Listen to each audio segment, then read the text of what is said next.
Hello friends, Vinayaka history classes में आपका फिर से स्वागत है। आज हम लोग ग्रीस के इतिहास को फिर से पढ़ने की कोशिश करेंगे, जानने की कोशिश करेंगे, जिसमें पिछले क्लास में मैंने आप लोगों को जो लेक्चर दिया था उस लेक्चर में जो सोलोन था, सोलोन के रिफॉर्मेशन के बारे में बताया था और सोलोन के रिफॉर्मेशन के जो कमियां थी उसके बारे में बताया था। और मैंने यहां तक आपको बताने की कोशिश किया था कि वो कौन सी कमियां थी जिस कमियों के कारण जो बाद में सोलोन के बाद में एक बड़ा चेंज देखने को मिलता है, जिसको कि टायरेनी पीरियड या तानाशाहों का काल कहा जाता है। और उसी तानाशाहों के काल में या उसी तानाशाही के काल में एक व्यक्ति का नाम आता है जो कि पिसिस्ट्रेटस है। आपने जो पिछला लेक्चर देखा होगा तो आपको याद होगा कि किस तरह से सोलोन के रिफॉर्मेशन के बावजूद जो एथेंस के नागरिक थे उन नागरिकों को अभी भी बहुत सारी परेशानियों का सामना करना पड़ रहा था, जिसमें से एक परेशानी जो थी वो ये थी कि उनकी जो एक डिमांड थी जिसमें कि वो कहते थे कि लैंड का रीडिस्ट्रीब्यूशन जो है वो होना चाहिए, वो रीडिस्ट्रीब्यूशन नहीं हो पाया था। इसी चीज को लेके किसानों ने कुछ ही दशकों के बाद से फिर से कुलीन वर्गों के खिलाफ आंदोलन करना शुरू कर दिया, प्रोटेस्ट करना शुरू कर दिया, जिस कारण से कई सारे नेता जो हैं इस दौरान उभर के सामने आते हैं। और उसी किसानों के आंदोलन का परिणाम था कि पिसिस्ट्रेटस नाम का एक नेता भी ग्रीस के इतिहास में आके एथेंस के इतिहास में आता है। अब जो पिसिस्ट्रेटस था, पिसिस्ट्रेटस ने एक बार मौके का फायदा उठाते हुए 561 बीसी के आसपास जो एथेंस में सत्ता थी उस सत्ता को पलटने की प्रयास किया था, लेकिन वो सक्सेसफुल नहीं हो पाया था। फिर क्या हुआ कि जैसे ही वो सत्ता पलटने में असमर्थ रहा या सक्सेसफुल नहीं हुआ, उस कारण से कुलीन वर्ग के लोग जो थे वो उसके खिलाफ हो गए, जिस कारण पिसिस्ट्रेटस को एथेंस छोड़ के भागना पड़ा था और वो फिर एथेंस छोड़ के बाहर चला गया था। मौके का फायदा उठाने के लिए उसने फिर दोबारा आया जब किसानों का आंदोलन दोबारा से तेज हुआ, और इस बार वो पूरे प्लानिंग के साथ आया था। इसीलिए जब किसानों ने अपने आंदोलन को तेज किया, बढ़ाना शुरू किया, तब पिसिस्ट्रेटस ने उसको नेतृत्व देके एथेंस में सत्ता पलटने का काम किया और वहां पे तानाशाहों का काल जो है वो शुरू किया। अब हम लोग देखते हैं कि 545 बीसी के आसपास जो पिसिस्ट्रेटस था वो रूलर बना, और रूलर बनने के साथ साथ जो डिमांड थी किसानों की, जो सबसे बड़ी डिमांड थी जो कि सोलोन के समय में पूरा नहीं किया जा सका था, लैंड रीडिस्ट्रीब्यूशन का, उस काम को आते ही उसने शुरू किया और एथेंस के जो लोग थे, एथेंस के जो किसान थे, उनको जमीन देने का काम शुरू कर दिया। अब ये जो लैंड रीडिस्ट्रीब्यूशन होता था या जमीन का पूरा पुनर्वितरण जो किया जाता था, उस जमीन के पुनर्वितरण के लिए उसने दो तरीके अपनाए। एक तरीका तो ये था कि जितने भी सरकारी जमीन थे, राज्य के जमीन थे और खाली पड़े हुए थे या किसी के कब्जे में थे, उन सरकारी जमीन को पिसिस्ट्रेटस ने अपने कब्जे में लिया और कब्जे में लेने के बाद उन जमीन को छोटे किसानों में बांट दिया और उनको डिस्ट्रीब्यूट कर दिया। दूसरा एक और तरीका उसने क्या अपनाया कि जो कुलीन वर्ग जिनके पास की बहुत सारे जमीन का हिस्सा होता था, वो रहते तो कहीं और थे पर उनकी जागीर, उनकी जमीन जो थी वो कहां पे थी? एथेंस में थी। तो उस तरह के लोगों को जो कि एथेंस के कुलीन होते हुए भी एथेंस में नहीं रहते थे, दूसरे जगह पे रहते थे, दूसरे राज्यों में रहते थे, तो वो जो निर्वासित लोग थे जो एथेंस में रहते नहीं थे पर उनका जागीर एथेंस में था, उनकी जमीनों को उसने कब्जे में लिया और उनके जमीनों को कब्जे में लेने के बाद जो जमीन उसको हासिल हुई वो सारे के सारे जमीन जो है वो क्या किया गया? किसानों में रिडिस्ट्रीब्यूट किया गया, किसानों के बीच डिस्ट्रीब्यूट किया गया। और इस तरह से उसने लैंड रिडिस्ट्रीब्यूशन के साथ साथ आप देखते हैं कि और भी कई सारे राजनीतिक या आप कह सकते हैं कि न्यायिक प्रभाव जो है या जो परिवर्तन जो है उसने किए। अब क्या हुआ कि इतने सारे प्रभाव के बावजूद आप देखते हैं कि किस तरह से वहां पे जो तानाशाही का जो पीरियड चल रहा था या कहें कि इस स्टेटस का जो पीरियड चल रहा था उसमें इन सारे परिवर्तनों का कुछ परिवर्तन जो है सोलोन पहले कर चुका था और कुछ परिवर्तन जो कि लैंड रिडिस्ट्रीब्यूशन से संबंधित था उसको पिसिस्ट्रेटस ने किया। तो इस परिवर्तन के बाद एथेंस के लोगों में, एथेंस की सोसाइटी पे क्या क्या प्रभाव पड़ा, अब उसको भी हम थोड़ा सा जानने की कोशिश करते हैं। अगर टारेनी पीरियड या तानाशाही का जो काल है उसके प्रभाव के बारे में बात करें तो हम देखते हैं कि सबसे पहले जो पिसिस्ट्रेटस था, पिसिस्ट्रेटस के सुधार का एक बड़ा जो प्रभाव दिखाई देता है वो किसानों की स्थिति में सुधार के रूप में दिखाई देता है, क्योंकि जो एथेंस के किसान थे उन किसानों की स्थिति अब काफी ज्यादा सुधर चुकी थी, उसमें सुधार आ चुका था, क्योंकि राजनीतिक और जो सोशल चीजें थी उसमें तो सोलोन ने पहले ही उनको काफी अधिकार दिया हुआ था, न्यायिक चीजों में काफी अधिकार दिया हुआ था। अब तानाशाही के दौरान जो पिसिस्ट्रेटस ने उनको लैंड देकर के मजबूती प्रदान की, उसके कारण हम देखते हैं कि किसानों की स्थिति काफी अच्छी हुई। दूसरा आप देखेंगे कि राजनीति, अगर बात करें वहां की राजनीति की, एथेंस की राजनीति की, तो राजनीतिक में आप देखते हैं कि जो कुलीन वर्ग का अधिकार बना हुआ था सोलोन के समय तक या सोलोन के पहले, आप देखेंगे कि एथेंस की राजनीति में जहां कुलीन वर्गों का एक अधिकार बना हुआ था या उनका वर्चस्व था, उसको भी तोड़ने का काम किया पिसिस्ट्रेटस के सुधारों ने। यानी कि राजनीति में जो जमींदार कुलीन वर्ग के लोगों की जो अधिकार था उस एकाधिकार को नष्ट किया गया या वो नष्ट हो गया। उसी तरह से तीसरा इंपैक्ट की बात करें या उसके प्रभाव की बात करें तो आप देखेंगे कि इसका तीसरा प्रभाव ये हुआ कि जो एथेंस की राजनीति थी, एथेंस की राजनीति एक तरह से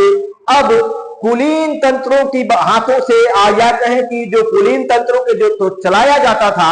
उसमें से अब संक्रमण होके वो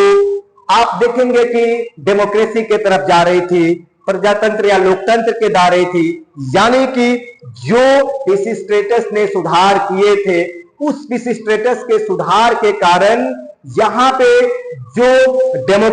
कुलीन तंत्र से या नोबिलिटी से जो डेमोक्रेसी है उसके तरफ जो ट्रांजिशन है वो ट्रांजिशन बड़ी तेजी से बढ़ा।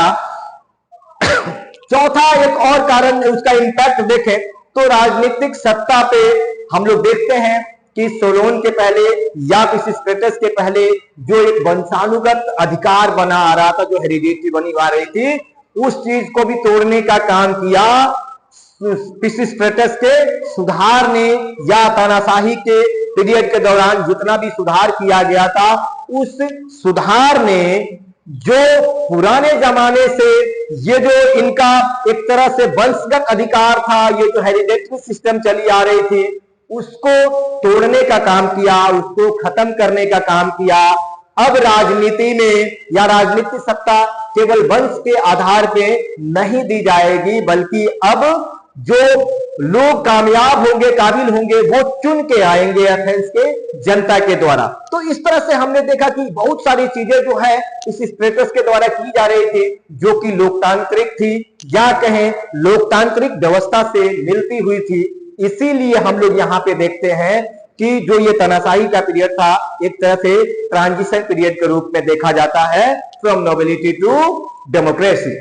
अब बात करते हैं हम लोग कि जब इतनी सारी चीजें चल रही थी तो बाद में आप देखते हैं कि कैसे जब लोगों का एक तरह से काम हो गया या किसानों ने जब देखा कि किसानों का जो डिमांड थी किसानों की उस डिमांड को पिसिस्ट्रेटस ने पूरा कर दिया। तब दिमाग उनका जो है वो एक तरह से आप देखेंगे कि जब तक पिसिस्ट्रेटस था तब तक तो सपोर्ट उनका उसके साथ बना रहा, लेकिन 527 बीसी में पिसिस्ट्रेटस की मृत्यु हो जाती है, डेथ हो जाती है। कब आती है? 527 बीसी के आसपास बीसी में देखते हैं हम लोग कि पिसिस्ट्रेटस का डेथ हो जाता है। और उसके डेथ के बाद जो है वो आप देखते हैं कि एक समस्या खड़ी हो जाती है, क्योंकि इसके डेथ के जस्ट बाद उसका बेटा हिप्पियास जो है वो सत्ता में आता है। हिप्पियास के सत्ता में आने के साथ ही हम लोग देखते हैं कि जो वहां के किसान वर्ग के लोग हैं, जिन्होंने खुद ही पिसिस्ट्रेटस को चुन के या कहें पिसिस्ट्रेटस को अपना नेता बनाया था, अब उसके बेटे के आने के बाद वहां की जो जनता थी वो जनता अब इस जो हिप्पियास था उसको नहीं चाहती थी कि सत्ता दिया जाए, इसीलिए वो उसके खिलाफ हो गई। और उसके खिलाफ होने के कारण हम लोग देखते हैं कि लगभग 510 बीसी के आसपास 510 बीसी में देखते हैं कि हम लोग किस तरह से हिप्पियास को सत्ता से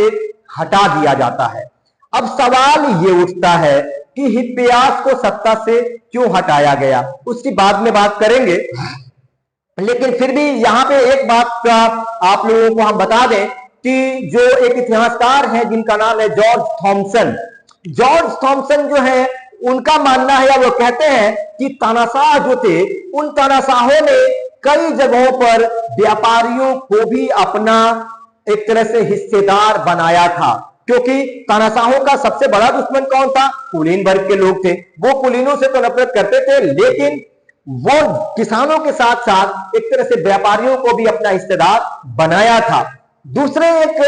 स्कॉलर हैं जिनका नाम है जी ग्लोटेस। अगर उनकी बात करें तो जी ग्लोटेस ने एक किताब लिखी थी जिस किताब का नाम है the Greek city and it's institution. The Greek city and it's institution जो है इनकी किताब है, जिसमें वो कहते हैं कि जैसे ही एथेंस के लोगों का काम तानाशाहियों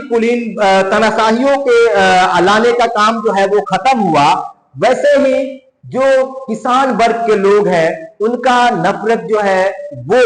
इन तानाशाहियों के तरफ होने लगा। क्योंकि जो ग्लोटेस है, ग्लोटेस का मानना है कि जैसे ही किसानों का काम पूरा हुआ उन्होंने उन तानाशाहों को तिलांजलि दे दी या उनको सत्ता से हटा दिया, क्योंकि कई बार इनका मानना था कि केवल और केवल जो तानाशाहों का प्रयोग किया गया था या उनको सपोर्ट किया गया था वो कुलीनों को गढ़ के गिराने के लिए किया गया था, और जैसे ही वो गढ़ गिरा लोगों ने उनको भी सत्ता से हटा दिया। क्योंकि उनका मानना था कि जिस चीज को खत्म करने के लिए तानाशाही पीरियड लाया गया था या कहें कि पिसिस्ट्रेटस को लाया गया था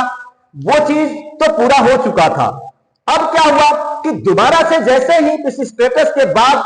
जो उसका बेटा है हिप्पियास वो सत्ता में आता है, तो लोगों को लगा कि फिर से वही चीजें रिपीट होने लगी हैं, फिर से ये चीजें जो है वो हेरिडेटरी होने लगी हैं, इसीलिए अब हिप्पियास को भी हटाना जरूरी है, और उन्होंने हिप्पियास को भी वहां से हटाया। ये तो बात थी एथेंस की। अब स्पार्टा की बात करते हैं। स्पार्टा की बात करें तो स्पार्टा में किसी भी तरह की तानाशाही नहीं आई, या वहां पे कोई भी ऑटोक्रेसी इस तरह का देखने को हमें नहीं मिलता है। उसके अलावा आप देखेंगे कि स्पार्टा में एक और चीज जो कि एथेंस में हो रहा था वो नहीं हुआ, वो था transition from nobility to democracy, यानी कि जो वहां पे कुलीन तंत्र का राज था उस कुलीन तंत्र के राज से जो डेमोक्रेटिक या लोकतांत्रिक सिस्टम के तरफ जाने का जो एक संक्रमण है वो भी स्पार्टा में नहीं देखा गया, क्योंकि वहां पे अभी भी कुलीनों का शासन बना रहा, कुलीनों का ही शासन चलता रहा। अगर चौथी बात करें हम इस स्पार्टा में कि क्या इस तरह की चीजें थी, तो स्पार्टा में राजा भी हुए, यानी कि एक तरफ हम लोग क्या स्पार्टा में देख रहे हैं कि यहाँ के नोबेल भी हैं, दूसरे तरफ क्या देख रहे हैं कि किंग भी हैं, यानी कि स्पार्टा एक ऐसा राज्य था जहां पे दोनों ही तरह के शासन देखने को मिलता है हमें, और इसीलिए स्पार्टा में को दोहरा राजतंत्र या डुअल मोनार्की सिस्टम भी कहा जाता है, जहां पे कि डुअल मोनार्की सिस्टम मौजूद थी। स्पार्टा में इस तरह के चीजों को कभी भी नहीं देखा गया। वहां पे आप देखते हैं कि थोड़ा सा बात करें हम लोग की मेडिएटर्स की, क्या इस तरह के मेडिएटर जो सोलोन या दूसरे हुए थे उस तरह के वहां पे हुए कि नहीं हुए। तो इस तरह की घटनाएं स्पार्टा में भी होती थी। स्पार्टा में भी लोग जो है वो कुलीनों के विरोध में कई बार आते थे। वहां पे भी इसीलिए एक हमें मेडिएटर की जानकारी मिलती है जिसका नाम है लाइटगर्स। वो लाइटगर्स ने लेकिन इसी नोबिलिटी और इसी किंग के अंतर्गत रहते हुए ही सुधार अपने किए थे। इससे ज्यादा जानकारी हमें तानसाओं के बारे में स्पार्टा में एटलीस्ट नहीं दिखाई देती है। अब बात करें एथेंस की, तो एथेंस में 510 बीसी में हिप्पियास को हटाने के बाद से हम लोग देखते हैं कि वहां पे एक क्लासिक एज जो है उसकी शुरुआत हो जाती है, क्योंकि इसी 510 बीसी के बाद से जैसे ही सत्ता को हटाया गया, वहां पे एक तरह से हम कह सकते हैं कि जो एथेनियन डेमोक्रेसी है उसकी शुरुआत होती है, जिसका नींव सबसे पहले किसने रखा था? जिसका नींव रखा था सोलोन ने और पिसिस्ट्रेटस ने। तो सोलोन और पिसिस्ट्रेटस दो लोग थे जिन्होंने इसकी नींव रखी थी, लेकिन उसको इमारत बनाने का काम किसने किया था? क्लाइस्थनीज ने 510 बीसी के बाद से किया था, जिसका जिक्र हम लोग क्लाइस्थनीज की जिक्र जो है वो हम लोग बाद में करेंगे। लेकिन उससे पहले हम यहां पे देखते हैं कि इस दौरान या कहें हम लोग कि 510 जो बीसी है उस 510 बीसी के बाद से क्या क्या चेंजेज हो रहे थे। तो इसमें हम लोग देखेंगे कि कई सारे चेंज जो है वो देखने को हमें मिलता है। एक तरफ तो एथेंस में या कहें कि पूरे ग्रीस में जो छोटे छोटे जो सिटी स्टेट थे वहां पे जो ये सारे चेंजेज आ रहे थे, वहीं दूसरी तरफ एक पर्शियन एम्पायर जो था, यानी कि जो फारस का जो एक साम्राज्य था उसका भी बड़ी तेजी से विस्तार हो रहा था, जिस कारण से हमने देखा कि वहां पे पर्सिया जो है वो पर्शियन अटैक जो है वो किस तरह से बढ़ने लगा था। और 6th सेंचुरी बीसी में ईरानियों का जो एक राजा था किंग साइरस के अंतर्गत में आप देखते हैं कि ईरानियों ने एक विशाल साम्राज्य स्थापित किया, जिसमें ईरान और मेसोपोटामिया को शामिल किया गया था। ईरान और मेसोपोटामिया उसमें शामिल थे। पर्शियन एम्पायर की राजधानी जो है वो ईरान की राजधानी जो है या कहें कि उसकी राजधानी सुसा में बनाई गई थी। साइरस के जो उत्तराधिकारी थे दारियस फर्स्ट, उसने अपनी सीमा जो है उसका एक्सपेंशन यानी कि उसका जो एक्सपेंशन है वो काफी दूर तक करना चाहा, जिस कारण से उसका जो एरिया है वो कहां तक पहुंच गया? लगभग मेडिटेरेनियन के सी तक आ गया। भूमध्य सागर तक उसने अपने साम्राज्य को फैला दी और उसके बाद उसने पश्चिमी एशिया को जीता, उसने अनातोलिया को जीता, उसने लीबिया को जीता, उसने पूर्वी यूनान को जीता, या कहें कि वो पूर्वी यूनान के ज्यादातर हिस्से के ऊपर उसने अपना कब्जा कर लिया, जिस कारण से जाहिर सी बात है कि उसका टकराव एथेंस, थीब्स और स्पार्टा के साथ होना लाजमी था। और इसी कड़ी में हम लोग देखते हैं कि किस तरह से जो फारस का सामना एथेंस के साथ 490 बीसी में मैराथन में होता है, जहां पे जो एथेंस है वो फारस को 490 बीसी में हरा देता है। उसके हराने के बाद पर्सिया जो है या फारस जो है उसको आप देखेंगे कि उसका अटैक लगातार जो है ग्रीस के छोटे छोटे स्टेट के तरफ बढ़ता रहा। और इसी कड़ी में हम लोग देखते हैं कि थेमिस्टोक्लीज है उसके साथ भी हुआ लड़ाई, और थेमिस्टोक्लीज ने सलामिस में फारस को 480 बीसी में हराया। फिर नेक्स्ट देखा जाता है कि 479 बीसी के आसपास 479 बीसी में इसका अगला टकराव जो है वो स्पार्टा के साथ होता है, जिसकी मिलिट्री काफी स्ट्रांग थी। और इसीलिए स्पार्टा ने फारस को 479 बीसी में प्लाटेया के युद्ध में हरा देता है। अब सवाल क्या उठता है यहाँ पे कि ठीक है, हमने देखा कि अभी एथेंस ने उसको हराया, थेमिस्टोक्लीज ने उसको हराया, एथेंस ने 490 बीसी में हराया, थेमिस्टोक्लीज ने उसको 480 बीसी में हराया, स्पार्टा ने 479 बीसी में हराया। बावजूद उसके फारस का अटैक कभी भी रुका नहीं और इन्हें पता था कि जो फारस है उसकी सेना बहुत विशाल है और वो इन छोटे अटैक के बाद मानने वाला नहीं, वो दोबारा से अटैक करेगा। इसीलिए इन बातों को ध्यान में रखते हुए जरूरत थी कि किस तरह से फारस को रोका जाए और इसी रोकने के कड़ी में एथेंस ने एक पहल की और उस पहल में कहा गया कि अकेला कोई भी ग्रीस का स्टेट नहीं है जो फारस को रोक सके, इसीलिए हमें एक यूनियन बनाने की जरूरत है। और उसी यूनियन बनाने के कड़ी में हम लोग देखते हैं कि एथेंस ने अपने तरफ से पहल करके डेलियन लीग की स्थापना करवाई, जिसमें कि सारे ही छोटे बड़े जो ग्रीस के सिटी स्टेट थे उन्होंने मिलकर अपने रिसोर्सेस और अपने मिलिट्री को शामिल किया, जिससे कि फारस की सेना को रोका जा सके। अब ये वीडियो क्योंकि बहुत लेंदी हो रहा है, इसीलिए डेलियन लीग के क्या काम थे, डेलियन लीग में कैसे उसके जो कौन कौन से स्टेट उसमें शामिल थे या ये कैसे काम करता था, इसके बारे में हम लोग अब अगले वीडियो में जानेंगे। तब तक के लिए जय हिंद।